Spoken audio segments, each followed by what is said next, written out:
숨겨진 복지 혜택을 알기 쉽게 전달하는 KGS 복지특파원 김 기자입니다. 나는 차도 있고 집도 있는데 과연 기초생활수급 대상이 될 수 있을까 하며 망설이신 적 있으신가요? 이제는 자동차나 주택 소유만으로 수급 자격을 잃지는 않는다는 놀라운 소식이 있습니다. 특히 내년부터 적용되는 부양 의무자 기준 완화와 재산 상정 방식 변경은 우리 삶에 실질적인 도움이 될 수 있는 중대한 변화입니다. 이런 정보를 알고 계셔야 비로소 혜택을 놓치지 않을 수 있는데요. 나와 우리 가족 그리고 이웃의 권리를 지키기 위해 오늘 영상 끝까지 함께 하시면 꼭 챙겨야 할 지원 방법을 분명히 이해하실 수 있을 겁니다. 몰라서 못 받는 복지 혜택 이젠 놓치지 말자. 구독과 좋아요, 알림 설정을 눌러주시면 보다 빠르게 소식을 받아볼 수 있습니다. 먼저 생계급여와 주거급여의 문턱이 낮아져서 더 많은 분들이 지원 대상에 포함됩니다. 복지정책에서 기준 중위소득이란 전체 가두소득을 순서대로 배열했을 때 정가운데 위치한 소득을 말합니다. 이를 기준으로 어느 가구까지 지원할지를 가늠하는데 2024년 생계급여 기준이 중위소득의 30%에서 32%로 상향된 데 이어 당초 2026년까지 35%를 목표로 했지만 이제 2026년에는 약 34% 수준까지 확대될 예정입니다. 주거급여 또한 47%에서 48%로 올랐고 2026년에는 50%까지 끌어올려서 실제 임차료 부담을 더욱 덜어줄 계획인데요. 예를 들어 월 소득 중간값이 239만여 원인 1인 가구라면 올해 생계급여 기준은 약 76만 5천 원이지만 35%까지 오른다면 83만 7천 원까지도 지원받을 수 있는 것입니다. 그렇다면 이 변화가 우리 일상에 어떤 긍정적인 효과를 가져올 수 있을까요? 소득이 낮아 생활비 마련에 어려움을 겪던 분들은 생활비 부족으로 인한 스트레스가 줄어들고 주거비 부담으로 인한 주거 불안에서 벗어날 수 있습니다. 다음으로 부양 의무자 기준이 대폭 완화되어 실제 지원이 필요한 분들이 제때 혜택을 받을 수 있게 됩니다.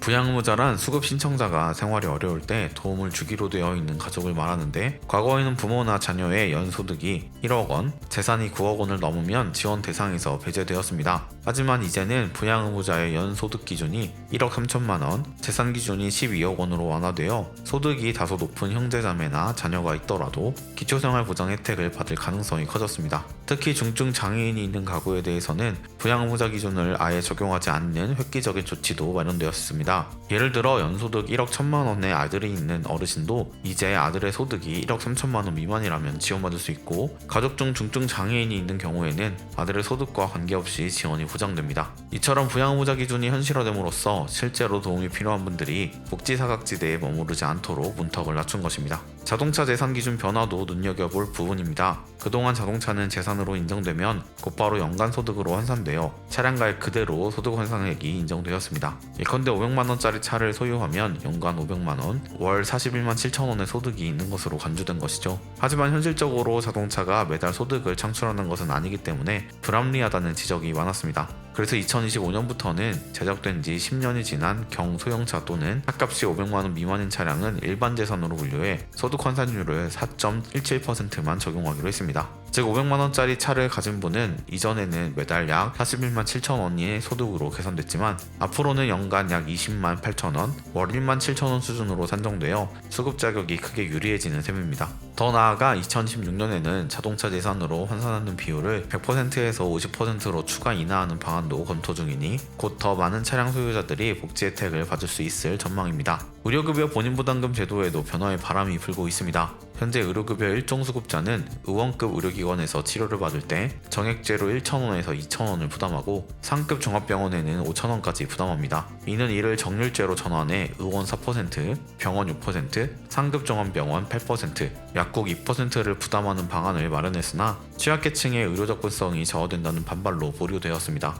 대신 의료급여 수급자의 경제적 부담을 줄이기 위한 건강생활 유지비 지원액을 현액 6,000원에서 상향 조정하는 방안을 내부 검토 중이니 이 역시 향후 시행 여부를 주시해야 합니다. 집에서 의료 돌봄을 받는 재가 의료급여 사업도 지속 확대됩니다. 재가 서비스는 입원 치료를 마친 후에도 집으로 찾아와 의사, 간호사가 진료와 간호를 제공하고 식사 지원이나 이동 보조 같은 일상생활 서비스를 함께 제공하는 제도입니다. 지난해 7월 전국 시행 이후 이용자 만족도가 80%를 넘었고 올해는 지역별 특성에 맞춘 모델을 도입해 더욱 다양한 서비스를 제공할 예정입니다. 특히 2026년부터는 아프기 전에 미리 건강 상태를 점검하고 예방 조치를 하는 예방의료급여 사업까지 검토 중이니 병원에 가지 않아도 건강관리를 받을 수 있는 시대가 곧 열리게 됩니다. 임차급여 기준도 점진적으로 현실화되어 실제 시장 임차료와 정부 지원금 간 격차를 줄입니다. 현재 임차급여는 실제 월세의 75% 수준만 지원하고 있어 월세가 급등한 지역에서는 수급자 부담이 커진 상태입니다. 예를 들어 실제 월세가 50만 원이라면 정부 지원은 37만 5천 원, 차액 12만 5천 원을 직접 부담해야 했는데요. 정부는 2026년까지 기존 임대료를 단계적으로 상향해 이 차이를 줄이고 관리비 부담을 완화하기 위한 지원 방안도 검토 중입니다.